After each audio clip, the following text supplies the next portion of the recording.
Por ejemplo, efecto antibacteriano se refiere a si un fármaco tiene la capacidad de eliminar al germen, obviamente cuando se utilizan dosis adecuadas, en horarios adecuados, duración de tiempo apropiada, y también es lógico que cuando se elige el fármaco de forma apropiada también.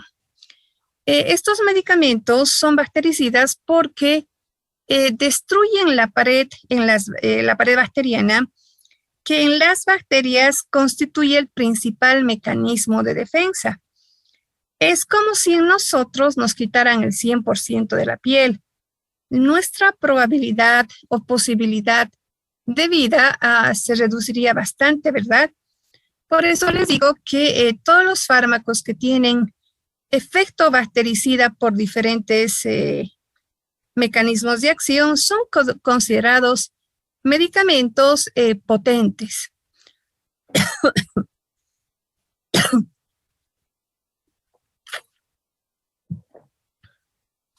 Perdón, doctores, ténganme paciencia.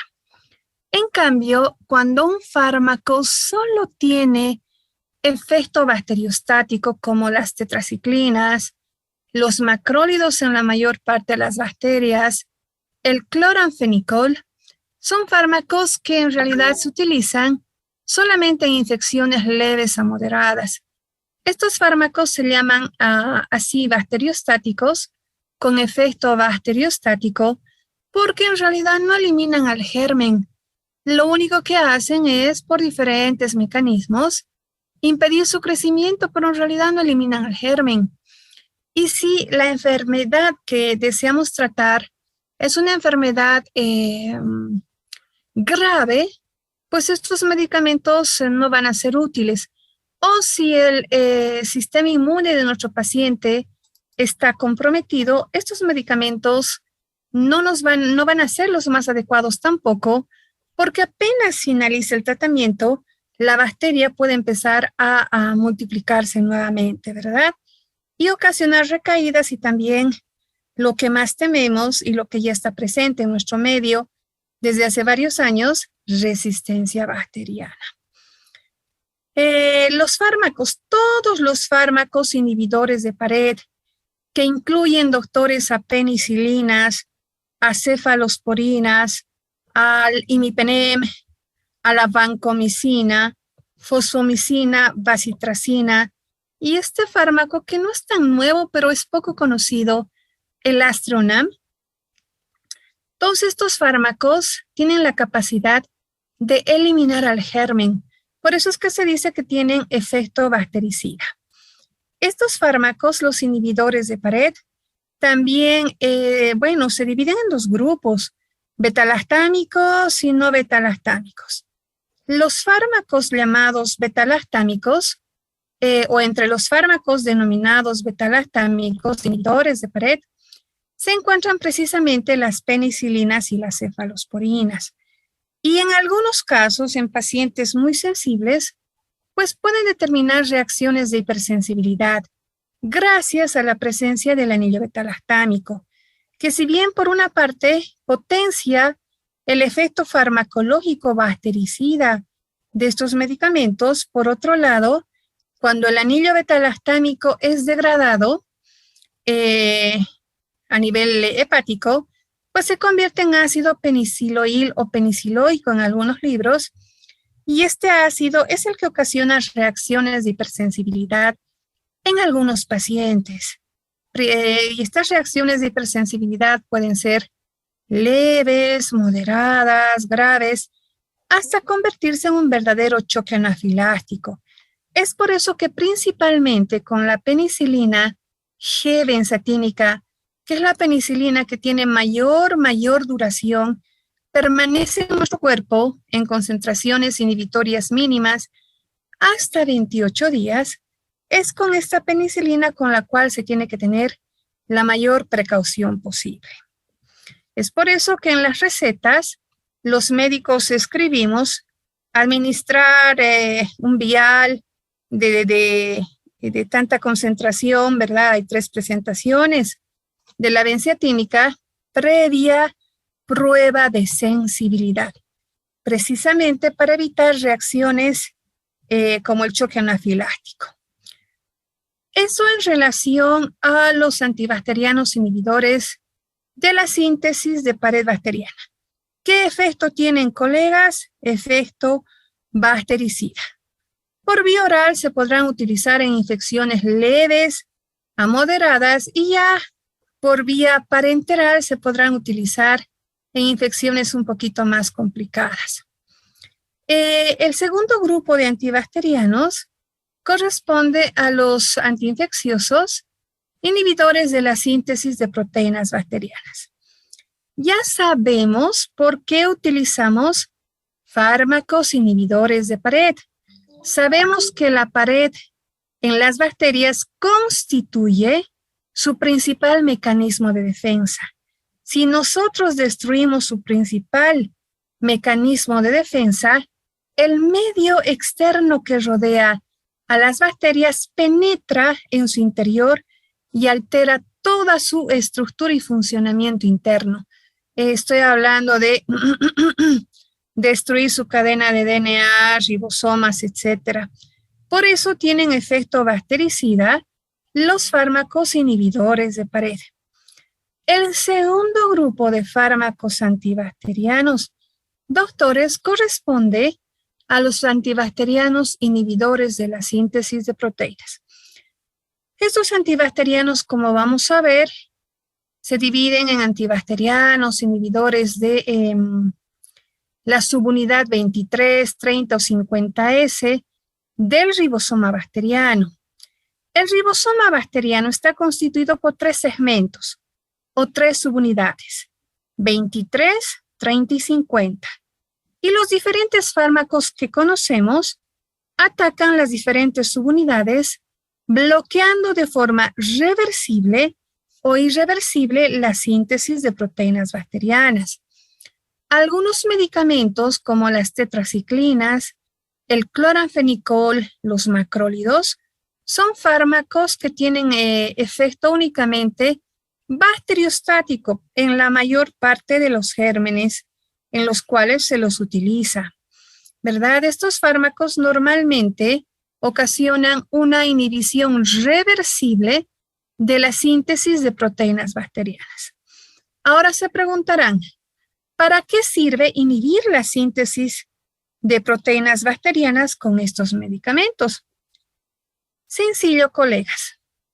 Estos medicamentos, al inhibir la síntesis definitiva o reversible de la síntesis de proteínas, en primer lugar, impiden la regeneración de la pared bacteriana. Y si no regenera la bacteria, su pared bacteriana es susceptible del ataque del medio externo. Es posible que el medio externo penetre en su interior, ¿verdad? Es por eso que la bacteria necesita reparar cada cierto tiempo la pared bacteriana y para eso es necesario el uso de proteínas bacterianas. También las proteínas bacterianas que sintetizan todo el tiempo estos microorganismos son útiles para promover mecanismos o sintetizar mecanismos de resistencia. Por otro lado, las proteínas bacterianas son útiles para intervienen en la multiplicación de estos microorganismos. Ya son 3 funciones importantes. Y número 4, estas proteínas bacterianas son útiles para permitir el transporte activo de nutrientes al interior de las bacterias y también permiten la eliminación de las sustancias de las proteínas que sintetizan las bacterias. Tienen funciones importantes, colegas, y el hecho de inhibir total o de manera reversible o irreversible la síntesis de estas proteínas altera la función de estos microorganismos. Es por ello que en algunos casos estos antibióticos pueden tener una acción bactericida y en la mayor parte de los casos solo acción bacteriostática. Por eso es importante conocer qué medicamentos eliminan a los gérmenes y qué antibióticos solo detienen su crecimiento. Por último, tenemos a los antibacterianos inhibidores de la síntesis de ácidos nucleicos. En este grupo, por ejemplo, están el cotrimoxazol, que es un resumen del grupo de los antifolatos. Están las quinolonas de primera a quinta generación, porque ya existe una quinta generación de quinolonas, doctores, donde se encuentra de la fluoxacina.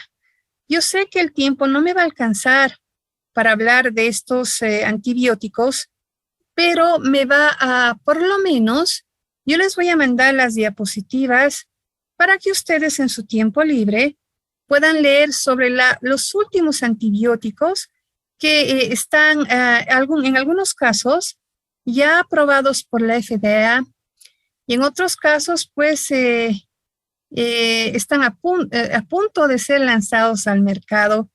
Y bueno, va a servir para una pequeña actualización en cuanto a los fármacos inhibidores de la síntesis de pared, de proteínas y de ácidos nucleicos. Creo que son como 120 diapositivas, doctores, pero ustedes por lo menos me gustaría que revisen cuáles son esos nuevos fármacos que en algún momento van a llegar a nuestro país.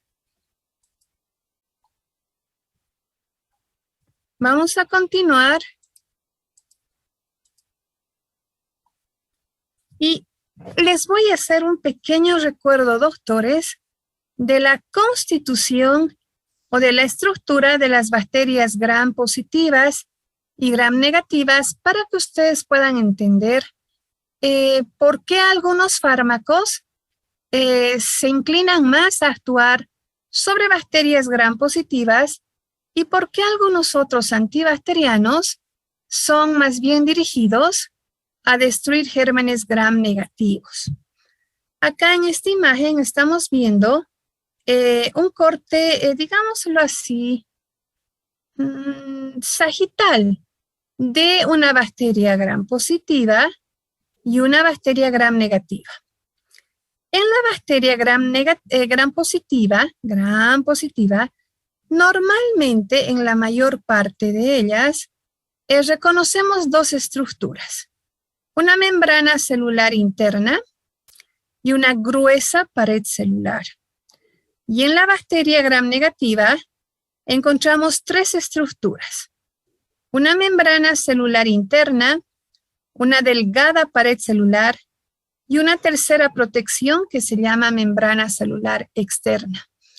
Precisamente en la membrana celular externa existen unos conductos denominados poros o porinas, doctores, que son conductos por los cuales los diferentes antibióticos deben ingresar y atacar diferentes estructuras en estos microorganismos, ¿verdad? Ya sea para eliminarlos o para impedir su crecimiento nada más.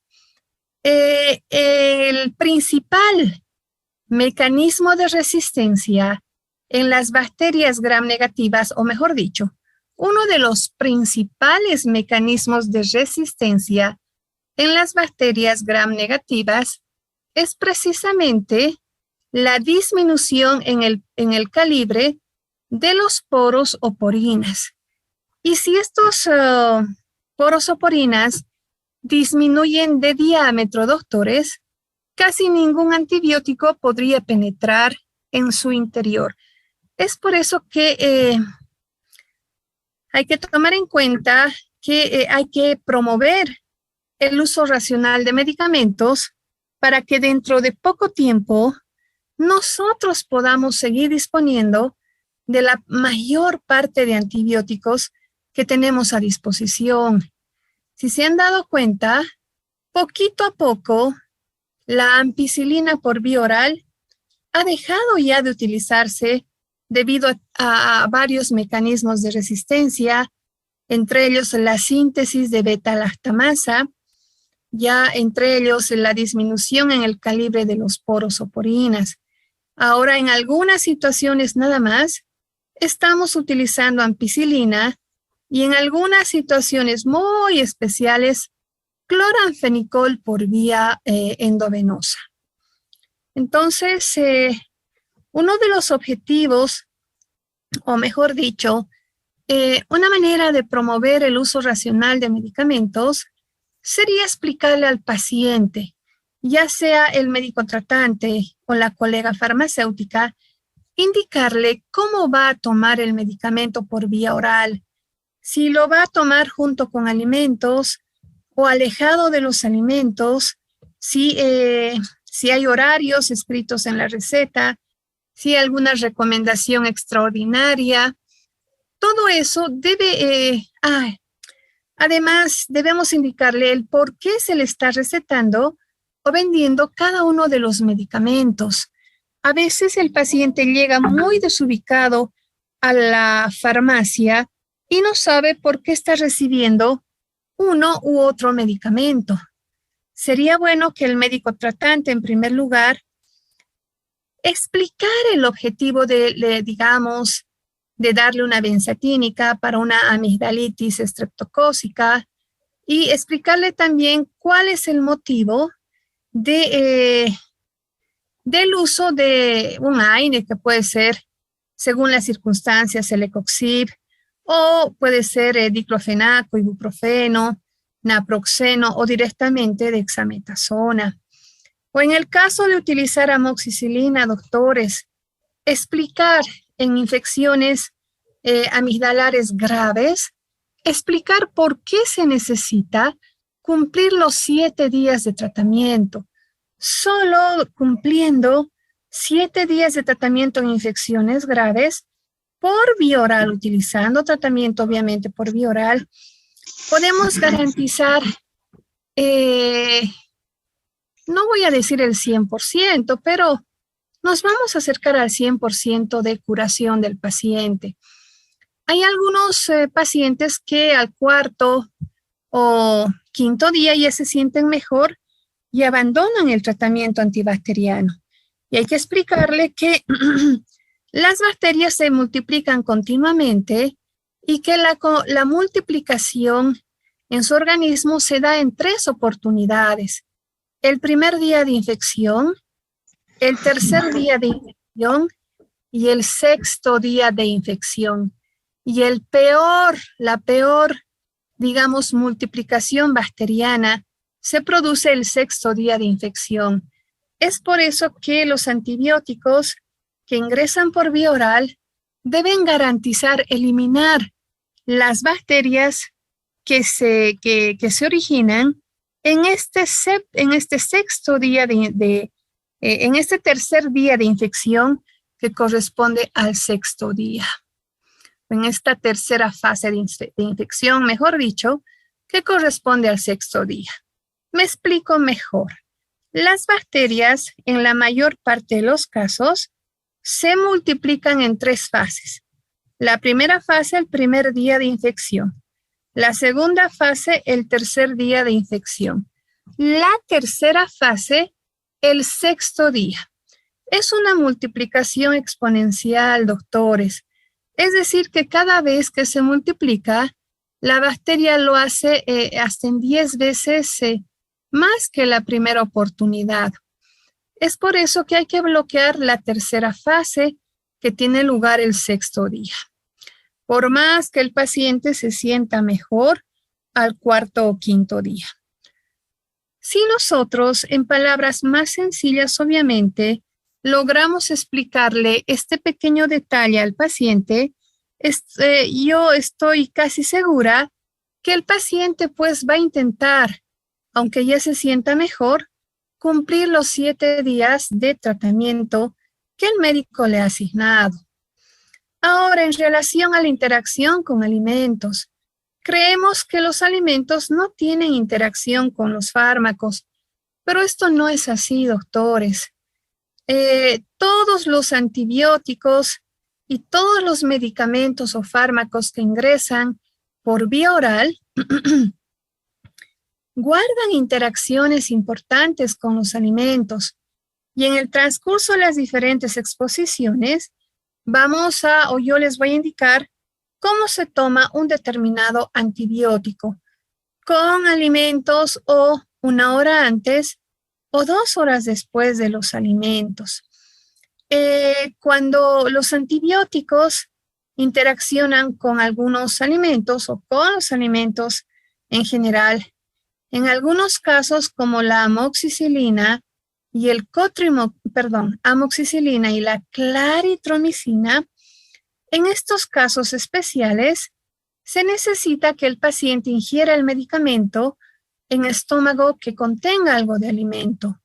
¿Por qué? Porque en el caso de la amoxicilina, doctores, la amoxicilina se debería administrar cada 8 horas, no cada 12.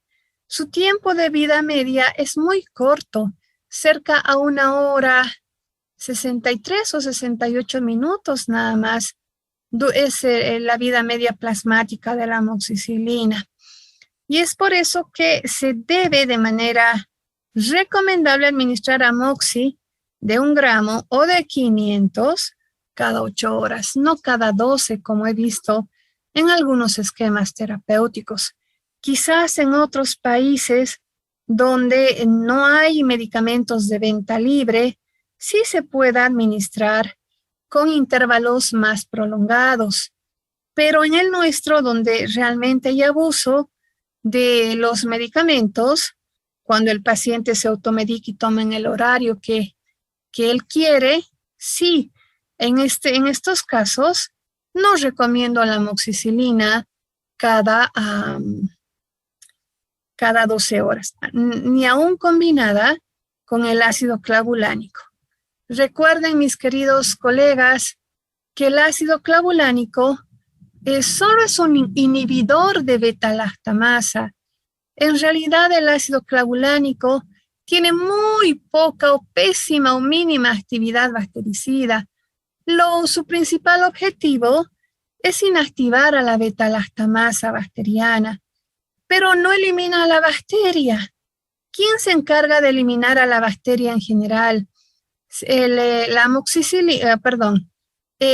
penicilina, con la cual viene combinada el inhibidor de beta-lactamasa, que bien puede ser ácido clavulánico, sulbastam o tazobastam también. En este caso, en relación a los inhibidores de beta-lactamasa, colegas, ¿tienen alguna duda? ¿O hasta el momento tienen alguna duda? Estábamos hablando de que la amoxicilina y la claritromicina siempre junto con alimentos. En el caso del amoxi, los alimentos no interfieren con su absorción y lo que es mejor, minimizan las reacciones adversas medicamentosas.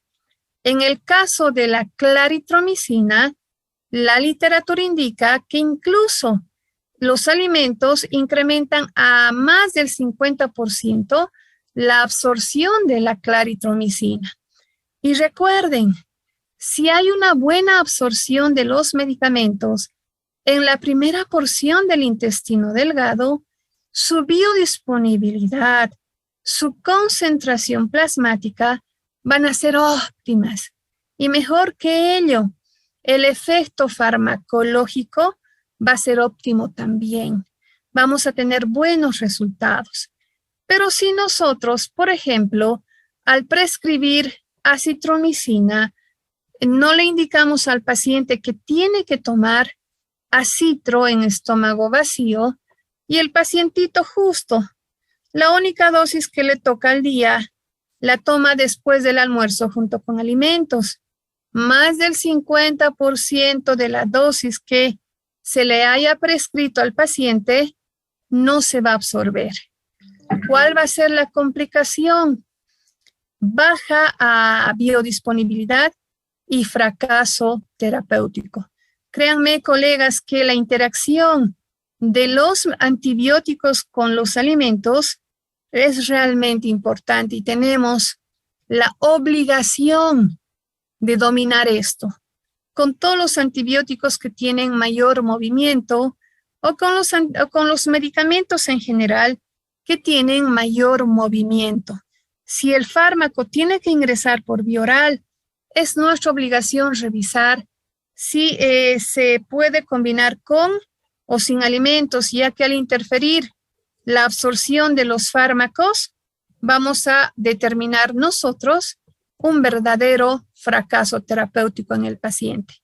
Quien lleva las complicaciones finalmente es el paciente y el sistema de salud, porque si el paciente no mejora, vuelve a reconsulta, o si toma de mala manera el medicamento y hay complicaciones, va a requerir hospitalizarse, va a requerir medicación, quizás alguna intervención quirúrgica y la intervención de más de un especialista.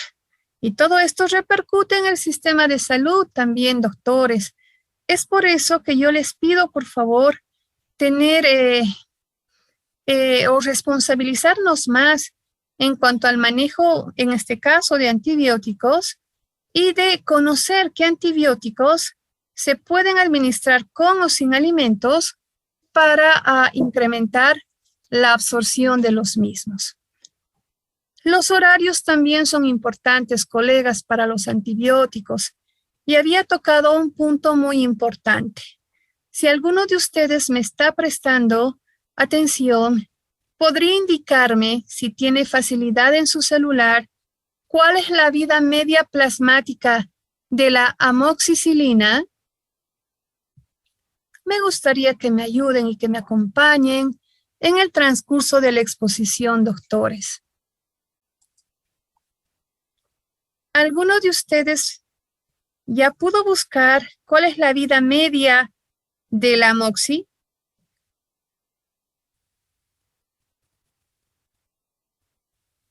Usted indicó, creo que era de 63 a 68 minutos.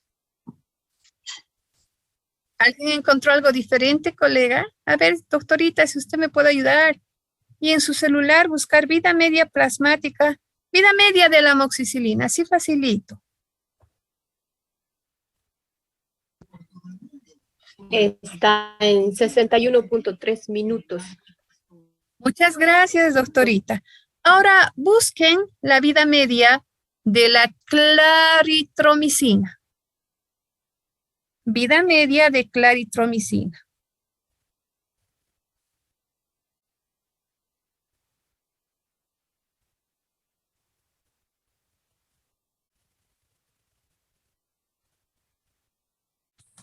¿3 a 4 horas?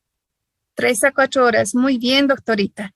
¿Cuál tiene mayor vida media plasmática? La claritromicina. Dura 4 horas. Y la amoxi apenas 1 hora. La claritromicina, ¿a cada cuántas horas se da?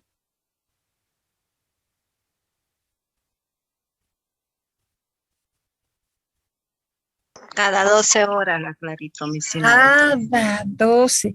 Mil gracias, doctorita.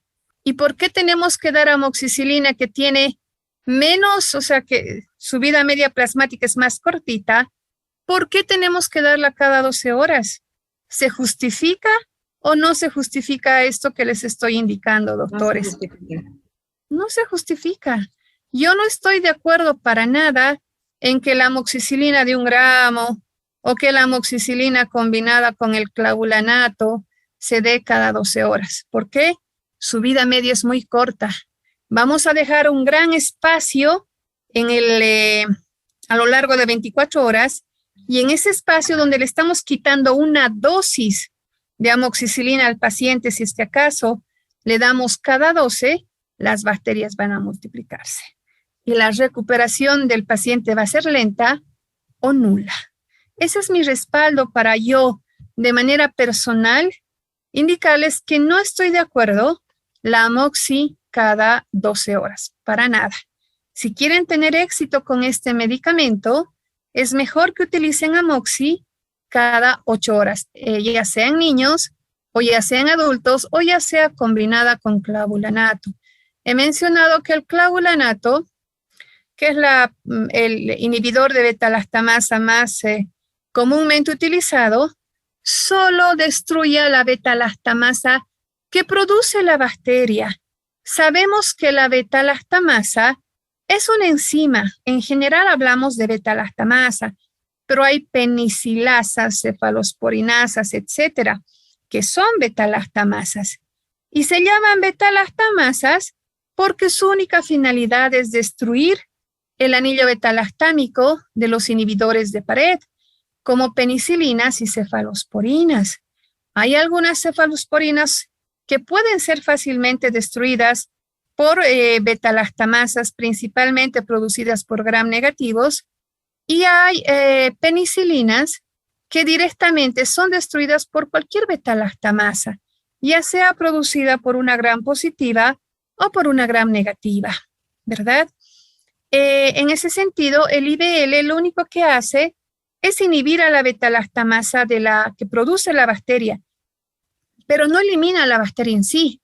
¿Quién elimina la bacteria en sí?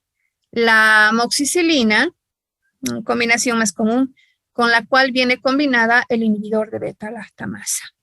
Aunque esté combinada con el IBL, queremos tener buena respuesta en la patología que queremos tratar, la amoxi, cada 8 horas. Créanme, van a tener una mejor respuesta. Algunos colegas me dicen, no, he tenido buenos resultados con amoxi cada 12. Ay, gracias al sistema inmune de tu paciente. Porque si el sistema inmune de tu paciente no estuviera bien, hubieras tenido un fracaso terapéutico. Pero muchos de ellos no hacen caso. Y en muchas enfermedades aún siguen administrando amoxi cada 12. Y realmente no sé cómo salen adelante los pacientes. Me siento alegre por los que salen adelante y muy triste por los que tienen algún tipo de recaída. ¿Por qué? Porque es el paciente quien lleva las consecuencias, colegas. Otra pregunta en relación a la amoxicilina.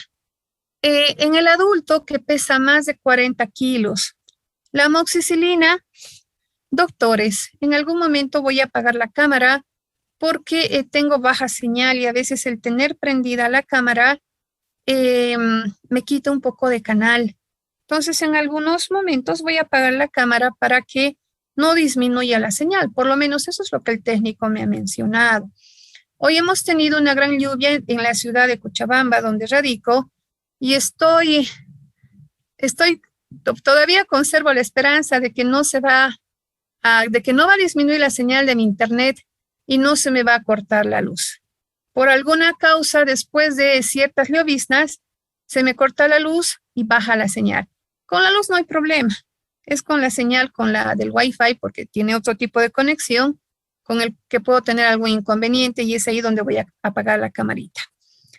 Doctores, volviendo al tema, ¿cuál es la dosis que ustedes recomiendan como colegas del área de salud, ya sean médicos, colegas bioquímicas, colegas farmacéuticas, colegas odontólogas, colegas del área de salud en general?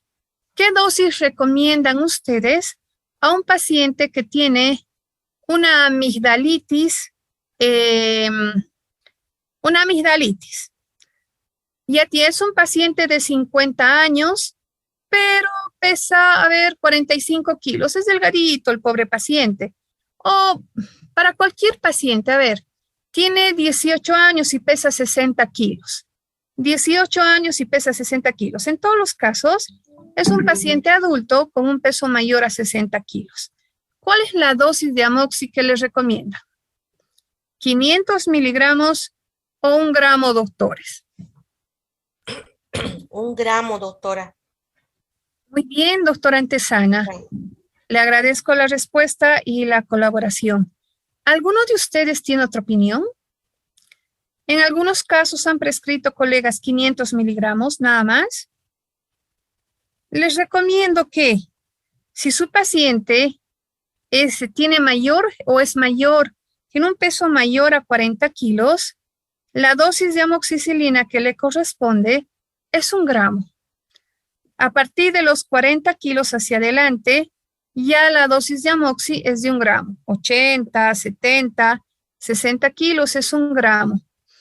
Y vamos a hacer un ejercicio sencillito que no va a tomar más de 1 minuto con los que están atentos a la clase. Por favor, doctores, hagan esto.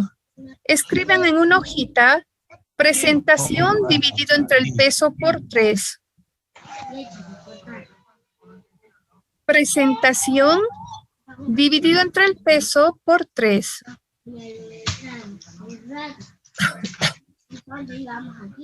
Vamos a trabajar con la amoxicilina de 500 miligramos.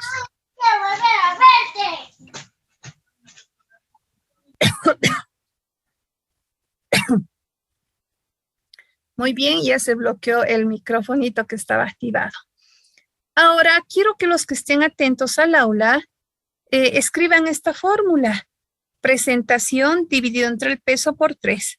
Les voy a demostrar que un pacientito de 35 kilos, creo que ya puede recibir amoxi de 500. Hagamos la prueba con una de 30 kilos. Ahí tengo la seguridad. En presentación, escriban 500 miligramos, obviamente, de amoxi. En peso, que corresponde más o menos, en peso 30, que corresponde al peso de un niño o de una niña de 8 años y algo más, y luego multiplican por 3.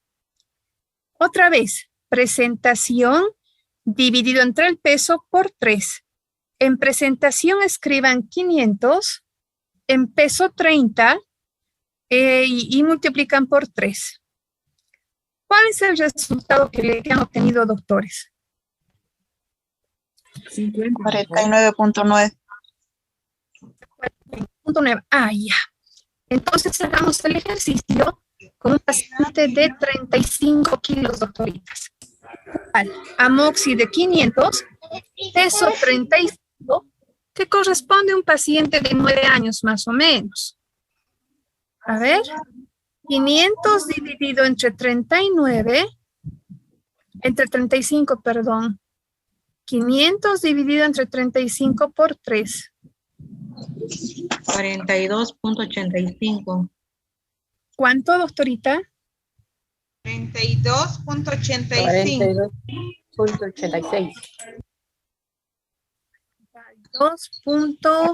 Está mala división. No, creo que no está 500 bien. entre 105 es. Pero un segundito. Doctora, no es 500. Doctora, no es 500 por... Disculpe, doctora, ¿no es 500 por 35 dividido entre 3? Por 3. No. A ver. Y la dosis media es 50 miligramos, tendríamos que multiplicar 50 por 35 kilos, ¿no? Sí. Presentación dividido entre el peso. 500 dividido entre 35 por 3.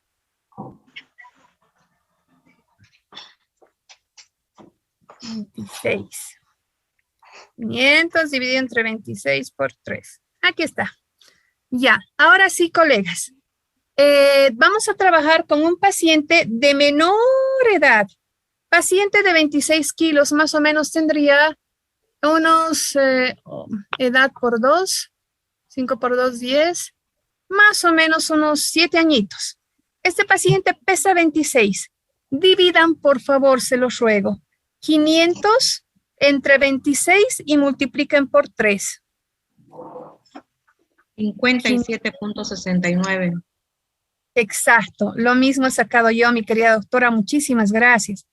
La dosis de la amoxicilina por cada kilo de peso corporal es de 50 hasta 80. En algunos casos van a ver que la amoxi se puede extender desde 50 hasta 100 y en algunos casos excepcionales de 50 hasta 150 miligramos por cada kilo de peso corporal en niños. Yo me manejo de 50 a 80. No trabajo con la dosis mínima, prefiero trabajar con la dosis intermedia en infecciones moderadas y con la dosis cercana a 80 en infecciones graves. Ahora, nuestra paciente, ¿qué peso tenía la última? 26 kilos, ¿verdad? Sí. A una paciente de 26 kilos, ¿le podemos dar una cápsula de 500 miligramos? Sí. ¿Sí? Porque el resultado ha salido 57.69. Y este valor está dentro de 50 a 80, que es el valor asignado para la amoxicilina en pediatría. Imagínense, si para un niño de 7 años ya le corresponde, o si a un niño de 7 años ya le corresponde cápsula de 500, ¿por qué a un paciente mayor de 40 kilos le tengo que dar amoxi de 500? ¿Se justifica amoxi de 500 en el adulto? No se justifica. Porque ya tiene 40 kilos. Si tomamos solamente, digamos, el peso del paciente y no la edad, digamos, a pesar que hay niños, digamos, con sobrepeso en la actualidad, entonces deberíamos sacar solamente por la miligración para darle la dosis según el peso, ¿no le da? Según el peso no le da, mi querida doctorita. Según el peso. Pesamos al niño, tiene 11 años. ¡Wow! Pero con 11 años pesa 42 kilos. Ya directamente se le da la dosis del adulto. Directamente. Ahora hagamos otro pequeño ejemplo. Mi paciente tiene 37 kilos, o 38, ya, 38 kilos. Dividan 500 entre 38. Vamos a ver si 500 le corresponde a este paciente de 38 kilos.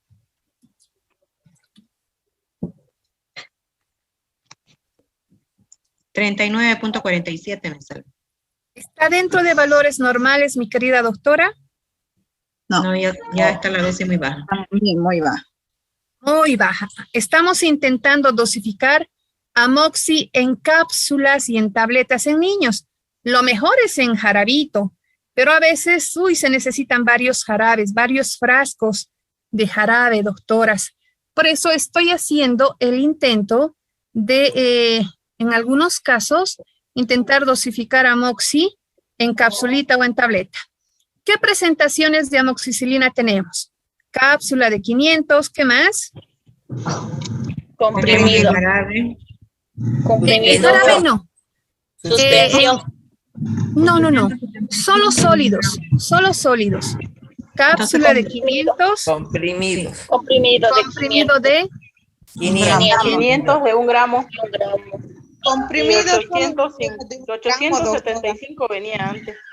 750. Yo conozco el amoxi de 750 también. No es común, pero sí existe, doctores.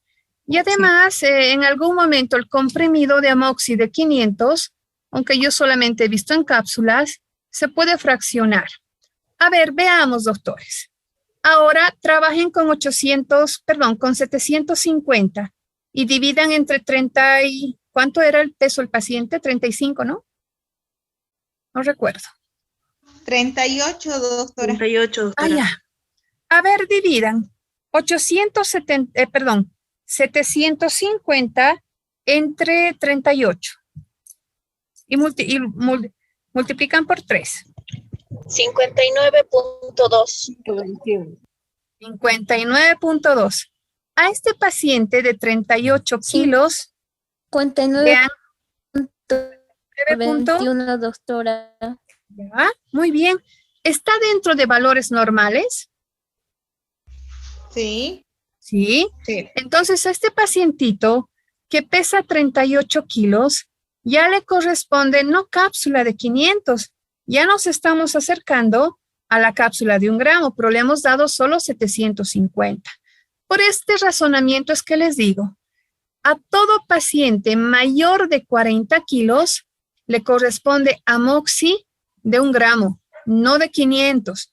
500 es para pacientes de menos de 40 kilos. Y hemos visto que en este pacientito que apenas tiene 38 kilos, ya se necesita ni siquiera amoxi de 500.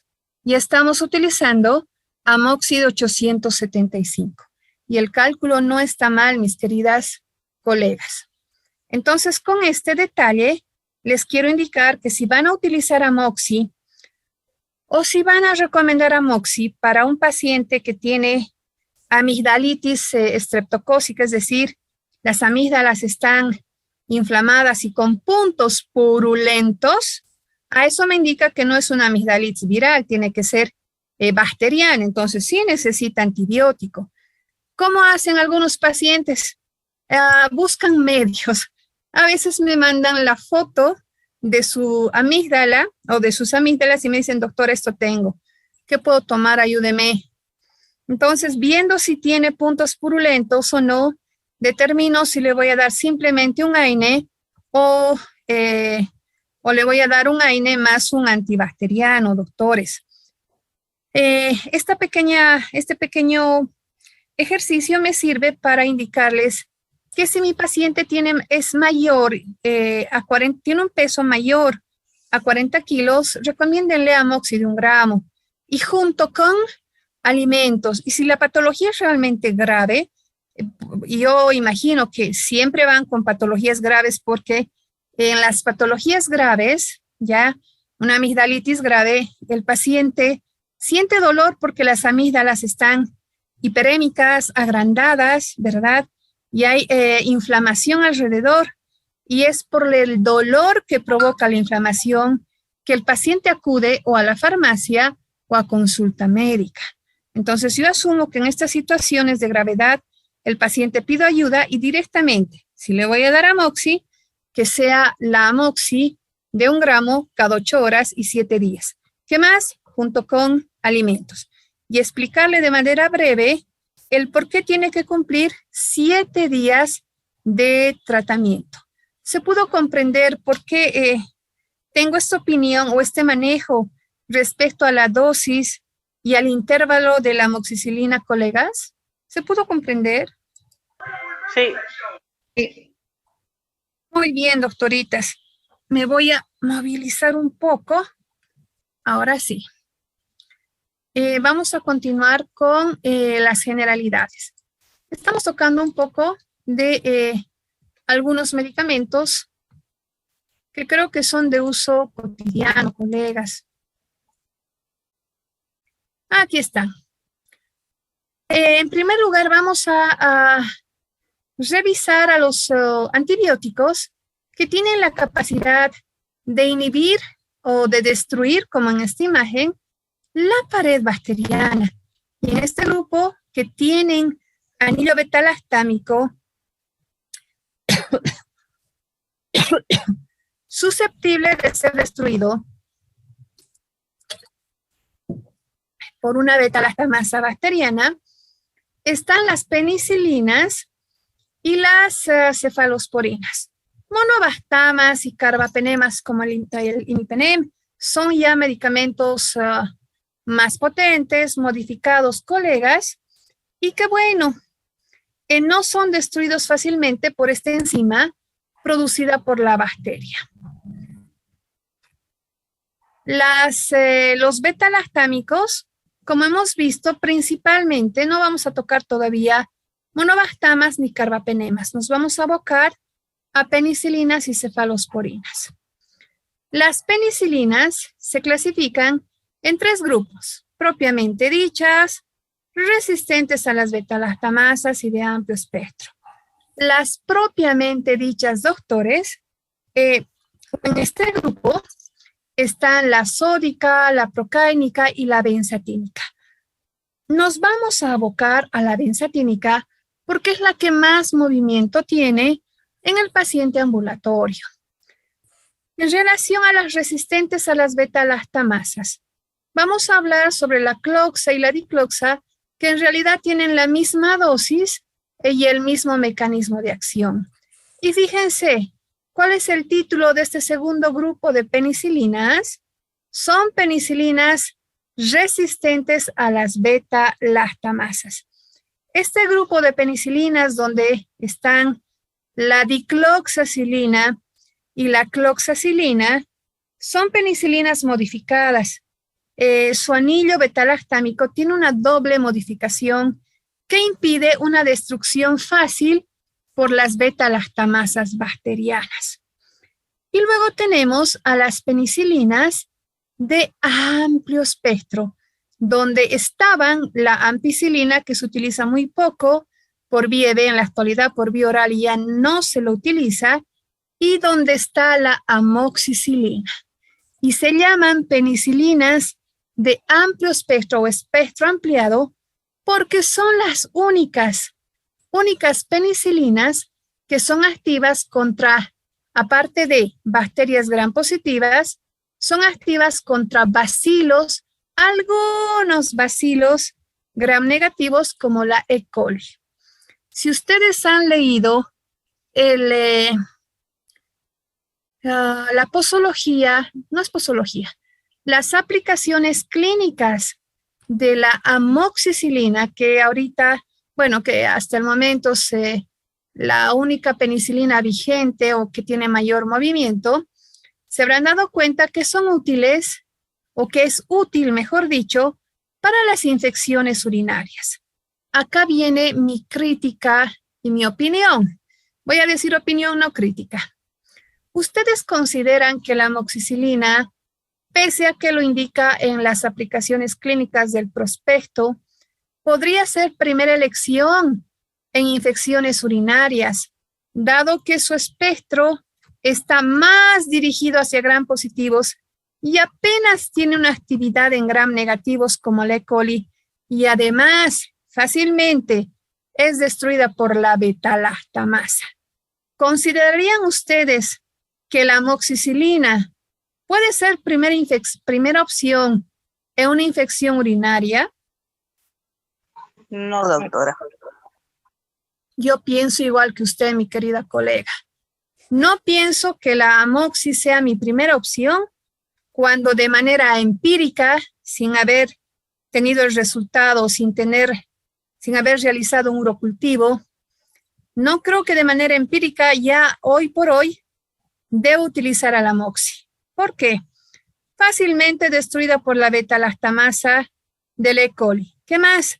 Su actividad en gram negativos es muy pobre. No justifica perder el tiempo con amoxi, incluso con amoxi más ácido clavulánico, donde en la mayor parte de los casos se ha observado resistencia, colegas. Recomendación: no utilicen dentro de los antibióticos amoxicilina como primera opción para una infección urinaria, donde todavía no sabemos cuál es el germen, pero el germen principalmente es la E. coli. Y no sabemos a qué medicamentos es sensible y a qué medicamentos es resistente este microorganismo. En esta imagen, colegas, tenemos el anillo beta-lactámico. Este anillo se llama anillo, pese a que en realidad es un anillo tetraédrico, ¿verdad? Está constituido, es casi un cuadradito. Este es el anillo beta-lactámico al que las bacterias atacan mediante la beta-lactamasa e inactivan a todo el fármaco en general. Apenas inactivando este anillo, se inactiva también el anillo de tiazolidina y las cadenas laterales, y el fármaco en general queda totalmente inactivo. Lastimosamente, la amoxi, la procánica, la sódica y la benzatínica fácilmente pueden ser destruidas por una beta-lactamasa bacteriana. Acá tenemos la imagen de las penicilinas con el anillo beta-lactámico, la imagen de cefalosporinas con el anillo beta-lactámico, de los monobactamas y de los carbapenemas.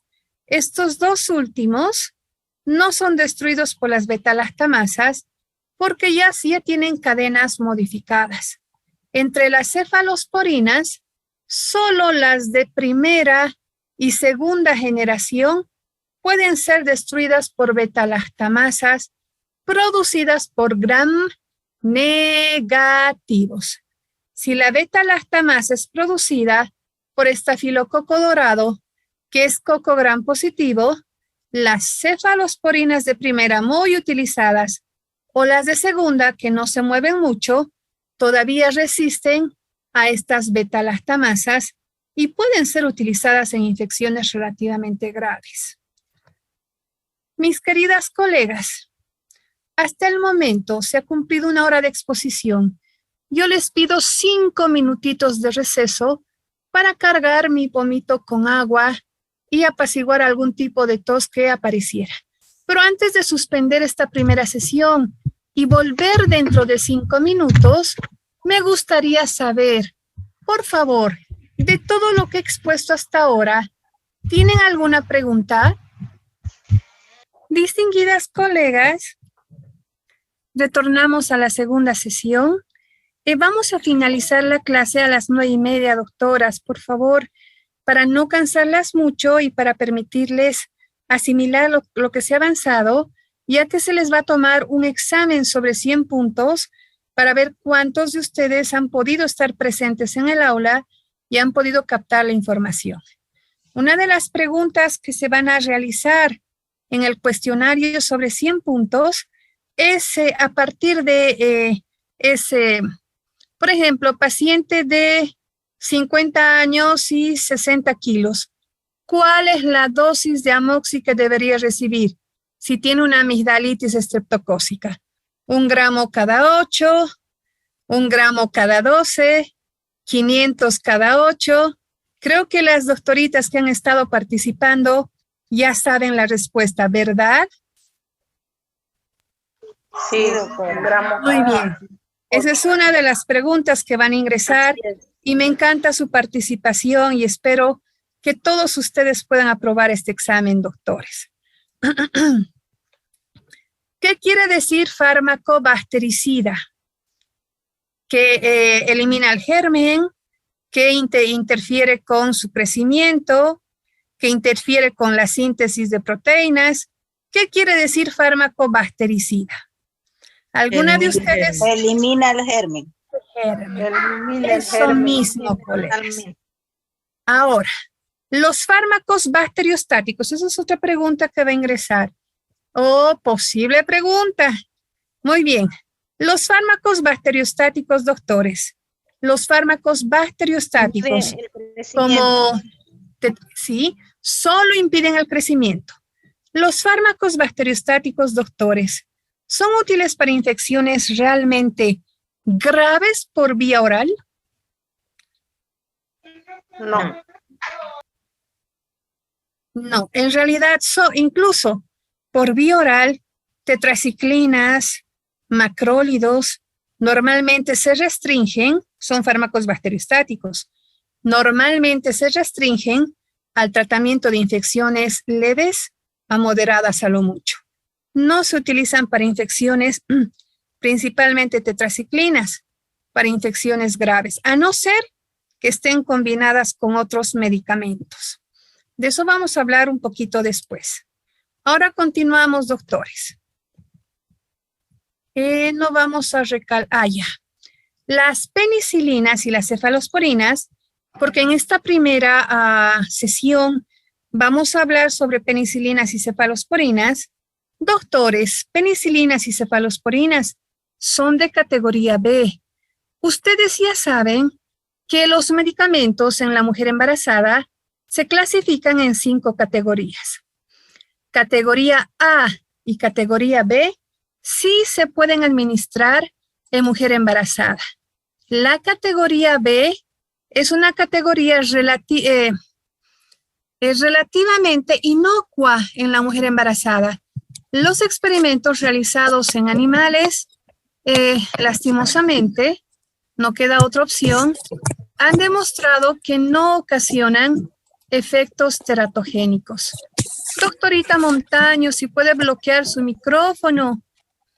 Muchas gracias. Entonces recuerden que la sódica, la procáinica, la benzatínica, la amoxi, la cloxacilina y la dicloxacilina son categoría B, igual que las cefalosporinas, que a continuación yo les voy a indicar. ¿Se pueden administrar en el embarazo? Sí, se pueden. Ahora bien, se distinguen para penicilinas y cefalosporinas, colegas, 4 mecanismos de resistencia que se han estudiado a cabalidad. Y en estos 4 mecanismos de resistencia están como número 1 la formación de beta-lactamasa. ¿Qué es una beta-lactamasa? Es una enzima que va a destruir el anillo beta-lactámico o el anillo tiazolidínico.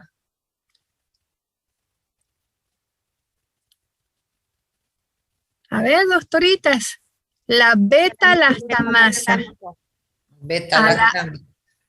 al anillo beta-lactámico, destruyendo, inactivando a todo el conjunto del fármaco en general. Muy bien. Entonces aquí estamos viendo que el principal mecanismo de defensa de estos microorganismos tan organizados, mejor que nosotros, diría yo, es el anillo beta-lactámico. Estos microorganismos, al ser atacados por las penicilinas, cualquier penicilina en general, han descubierto cuál es el talón de Aquiles de las penicilinas. ¿Cuál había sido el talón de Aquiles de las penicilinas? Su anillo beta-lactámico. ¿Y qué han hecho estos microorganismos? Sintetizar una enzima que específicamente destruye este anillo de beta-lactámico, inactivando a todo el medicamento en general. Qué increíble mecanismo de resistencia, ¿verdad? Ahora bien, el otro mecanismo de resistencia es la disminución en el calibre de los poros o porinas, que normalmente están situados en la membrana celular externa negativas. Las gram negativas también tienen estos poros o porinas, pero en su única membrana celular interna. Las gram negativas, para muchos fármacos, son difíciles de atacar, porque como estamos viendo en esta imagen, este era un poro o porina grande, por el cual ingresaba mi medicamento. Pero en esta imagen, el calibre de este poro o porina, situado en la membrana celular externa, ha disminuido. ¿Y qué ha pasado con mi fármaco? Ha quedado afuera. Como penicilinas y cefalosporinas, queridos colegas, tienen anillo beta-lactámico, no olviden que el anillo beta-lactámico es la causa de las reacciones de hipersensibilidad. Todo fármaco que tenga anillo beta-lactámico es capaz de ocasionar reacciones alérgicas leves, moderadas, graves o choque anafiláctico. Ahora les pregunto, ¿habrá reacción alérgica cruzada entre penicilinas y cefalosporinas, ya que ambos tienen anillo beta-lactámico? ¿Sí o no?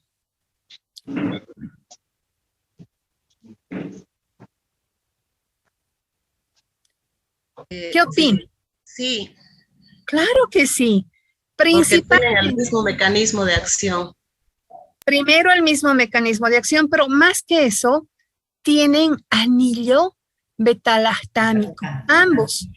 Y sabemos que el anillo beta-lactámico es el alergeno. Es el anillo beta-lactámico, el alergeno, que cuando ingresa al organismo del paciente, activa mecanismos que posteriormente determinan reacciones de hipersensibilidad. Ingresa este alergeno, se sintetizan anticuerpos del tipo inmunoglobulina E y ya está. Se inicia la alergia. Por eso hay que tener cuidado si hay antecedentes principalmente de choque anafiláctico para alguna penicilina, jamás de los jamases hay que administrar otra penicilina, otra cefalosporina, tampoco imipenem y tampoco Astreonam, que son fármacos beta-lactámico.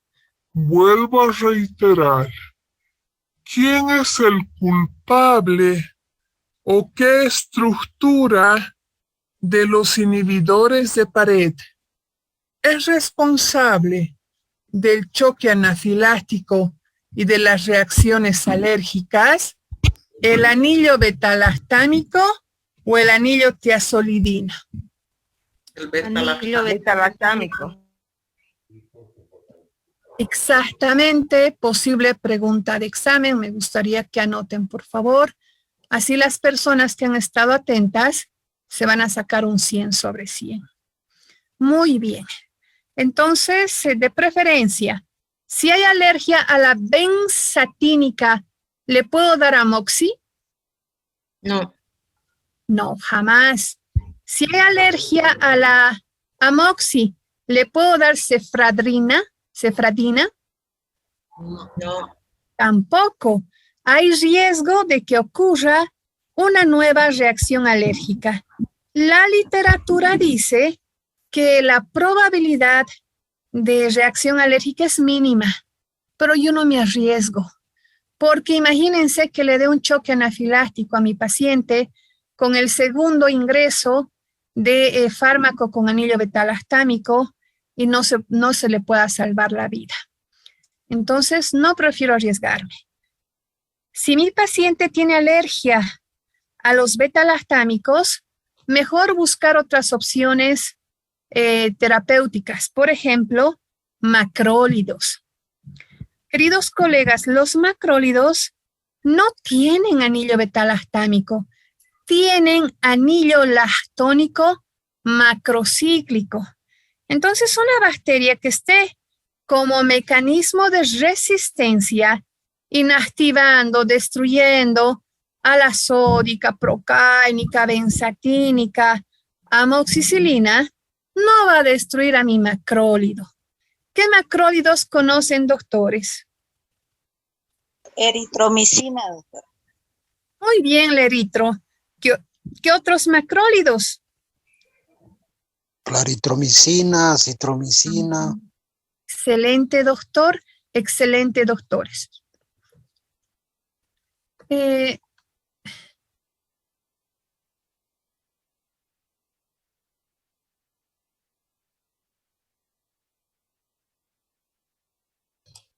Muy bien, entonces, hoy día hemos tenido varias preguntitas que van a ingresar, que posiblemente van a ingresar al examen que van a tener el día viernes, queridos colegas. Muy bien, entonces continuamos con la exposición. Ahora sí descansamos. Nos faltan 10 minutos. Por favor, colegas, en estos 10 minutos, quisiera hacer algún tipo de interacción con ustedes para ver cuánto han podido comprender de lo que se ha expuesto y que constituye una base para lo que va a venir después. Vamos a repasar los fármacos más utilizados dentro de los 3 grupos de antibióticos, grupos que ya hemos revisado en la primera diapositiva. Los antibacterianos, queridos colegas, ¿en cuántos grupos se clasifican? En 3. Fármacos que van a impedir la síntesis de la pared bacteriana. En este grupo están penicilinas, cefalosporinas, carbapenemas y también está en este grupo el Astronam, que es medicamento nuevo. El Astronam, doctores, sí lo tenemos en Bolivia. Y si alguno de ustedes me puede brindar el precio, creo que cuesta 150 bolivianos. Astronams se puede administrar por vía B de preferencia, pero también por vía intramuscular. Es un inhibidor de pared, doctores, el Astronam, que bien podría ser útil en infecciones urinarias. Como no está dentro del INAME, en los urocultivos no incluyen al Astronam en la mayor parte de los casos. Sin embargo, cuando a veces no hay casi ninguna opción terapéutica en infecciones urinarias graves, el paciente tendría que recurrir a la compra del Astronam. ¿Alguna de ustedes ha podido investigar cuál es el precio del Astronam? Alternativa para infecciones urinarias cuando hay resistencia a aminoglucósidos como Genta, quinolonas como Norfloxipro, después resistencia a cefalosporinas de tercera generación. En estos casos, cuando no hay ya opciones terapéuticas, ni siquiera nitrofurantoína o cotrimoxazol o amoxi más ácido clavulánico, si ustedes quieren, Astronam sería muy buena opción. ¿Han buscado cuánto cuesta el Astronam? En dólares, doctora. Pero No es importa, mi elevado querida el doctora. costo. ¿Cuánto está? No lo tengo anotado, solo he escuchado también en un curso que vale muy caro. Yo tengo cerca de $200. No, cerca de 200 bolivianos. El problema es que se administra cada 8 horas, mi querida doctora. Cada 8 horas se administra el Astronam. Entonces, más o menos, se necesitarían $100 por día. Y como vamos a utilizar como mínimo 7 días, serían más o menos $700. Entonces, como ven, no es un medicamento al alcance de todos los pacientes, pero sí es una opción cuando en el antibiograma hay resistencia a todos los antibióticos que posiblemente podríamos utilizar, incluyendo a la cefepima, que es cefalosporina de cuarta generación. Ahí tienen una opción. ¿Cómo se llama el medicamento? Astronam. Buscando yo en los precios que hay, 247,48 sale el Astronam más económico, el con nombre genérico. Con genérico, 250. 434,62 el otro. Si es cada 8 horas, 1.200 más o menos por día, imagínense. 1.200. Ay, doctorita, pero vamos a decir lo que siempre los bolivianos decimos. Dinero vamos a poder conseguir no más, ¿verdad? Sobre todo cuando se trata de salvar la vida de nuestros seres queridos. Es caro, eso es lo lamentable, pero es una, yo no diría actualización, es una opción que nunca he visto o que rara vez he visto. En los urocultivos no colocan Astronam y es podría ser una excelente opción, ya que el Astronam sustituye o podría sustituir en infecciones graves a cefalosporinas de tercera y a aminoglucósidos. Desde este punto de vista, si es tan potente el Astronam, de hecho podría ser útil en infecciones urinarias donde no hay ninguna otra opción terapéutica y los colegas médicos no saben ya qué hacer. Otra opción terapéutica para infecciones urinarias que en la actualidad y en muchos casos son resistentes a la mayor parte de los antibióticos. ¿Han escuchado hablar, colegas, de la fosfomicina? La fosfomicina es un inhibidor de pared también. ¿Alguno de ustedes tiene acceso al sistema donde se puede observar el precio de la fosfomicina en sobregranulado de 3 gramos?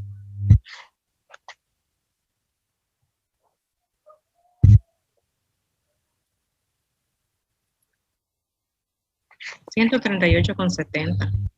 138. Bueno, es mejor opción que el Astronam. ¿Por qué? Porque la fosfomicina viene en sobregranulado de 3 gramos. Creo que lo trae SAE, si no me equivoco. A ver si me aclara esto más, doctorita. Lo importa SAE y en dosis única de 3 gramos es primero categoría B. Buena opción para mujeres embarazadas con infecciones urinarias, pero también puede ser utilizado en adultos mayores, en adultos, en mujeres que no estén embarazadas. También se puede utilizar este medicamento, colegas. Ya sabemos que cuesta 138 y es en dosis única. Aquí tenemos 2 opciones, colegas, para el tratamiento de infecciones urinarias donde hay multiresistencia. ¿Alguno desea en estos últimos 5 minutos realizar alguna consulta, adelante, por favor.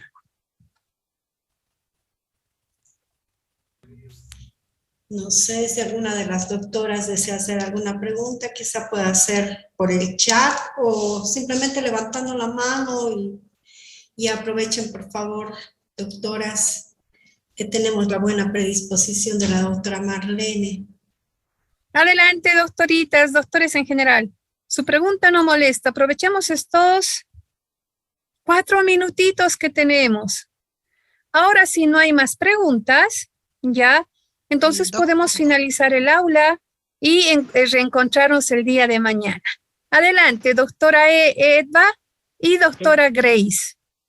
Sí, buenas noches. Yo con las disculpas del caso, tal vez una corta recapitulación. Casi acabo de ingresar al curso, leí el mensaje inmediatamente, me registré. Entonces, una breve recapitulación, por favor, doctorita, para poder entender mejor. Acabo de ingresar, como les repito, al curso.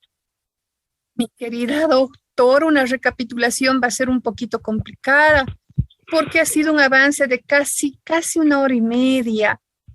Yo creo que para favorecerla, revise la diapositiva y apunte las posibles preguntas del examen.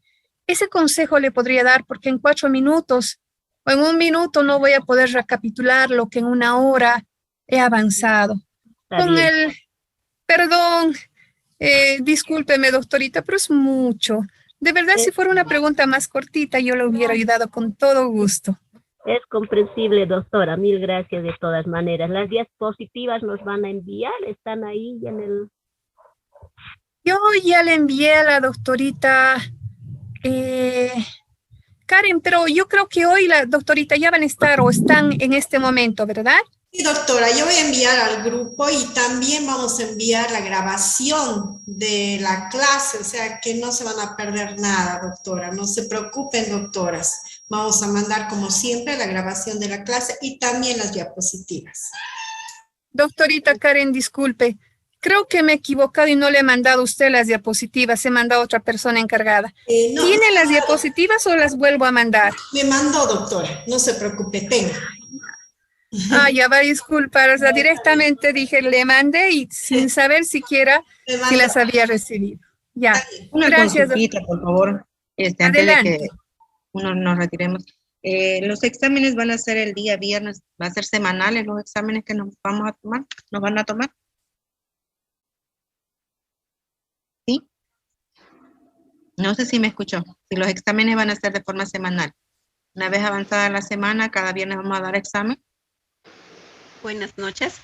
A la doctora quisiera responderle la consulta. Nosotros vamos a tener la clase del 17 al 21, el primer módulo. Entonces, el viernes vamos a dar el examen y de ahí empezamos en febrero. Ah, ya. Yo también entendí. Entonces, de lunes a jueves se van a realizar las clases y el día viernes únicamente van a acceder al examen, doctoras. ¿Es así, verdad, doctora Karen? Así es, doctora Marlene. Muchas gracias. Yo también ya lo tengo más claro. Entonces, de lunes a jueves avanzamos y el viernes será su examen. ¿Alguna preguntita para finalizar? La última pregunta. Sí, doctora Rodríguez, adelante. Doctora, buenas noches, ¿cómo está? Quería consultarle, pasa que yo tuve un paciente donde el médico para estas infecciones urinarias le ha dado gentamicina como una dosis de 5 ampollas por 5 días, 2 ampollas al día. Y al cabo de, bueno, mi paciente era multiresistente y al cabo de este tiempo le vino como una toxicidad a nivel, como una laberintitis. La gentamicina, si es neurotóxica, el médico que se supone que sabe mejor, ¿por qué le da tanto? Era un paciente adulto mayor. Le voy a explicar en breves minutos y con estos segundos, y con esto finalizamos el aula. Los aminoglucósidos, distinguida doctora, donde están la tobramicina, amicacina, gentamicina, neomicina, son altamente ototóxicos y nefrotóxicos por vía EB. por vía intramuscular también. Los más ototóxicos son, número 1, amicacina, que provoca lesión severa del octavo par craneal, pero el hecho de que ocupa el primer lugar no quiere decir que sea el único aminoglucósido nefrotóxico. También, bajando un poco de nivel, ocasionan nefrotoxicidad todos los aminoglucósidos, incluyendo la gentamicina. Doctorita, lo que se recomienda para infecciones urinarias es 160 miligramos una sola vez al día durante 3 días. Elevando la dosis, se incrementa la eficacia y se minimizan, aunque no lo crea, efectos colaterales. Es mejor brindar al paciente una sola dosis única diaria por 3 días que darle dosis fraccionadas que van a lesionar cada 12 horas la función renal y el octavo par craneal. Los aminoglucósidos no se administran más allá de 5 días. El más nefrotóxico es la gentamicina. Pero si lesionamos el riñón, esa dosis normal que se le está dando se convierte en dosis tóxica y fácilmente el paciente va a tener incluso la pérdida de la audición de manera permanente. Si se ha lesionado la rama vestibular del octavo par craneal o nervio auricular, el paciente va a tener una especie de vértigo, mareos al levantarse, tinnitus, y poco a poco va a perder la sensibilidad a los oídos, a los sonidos agudos, que después van a determinar la pérdida completa de la audición, doctorita. Esto le podría decir en relación a la genta.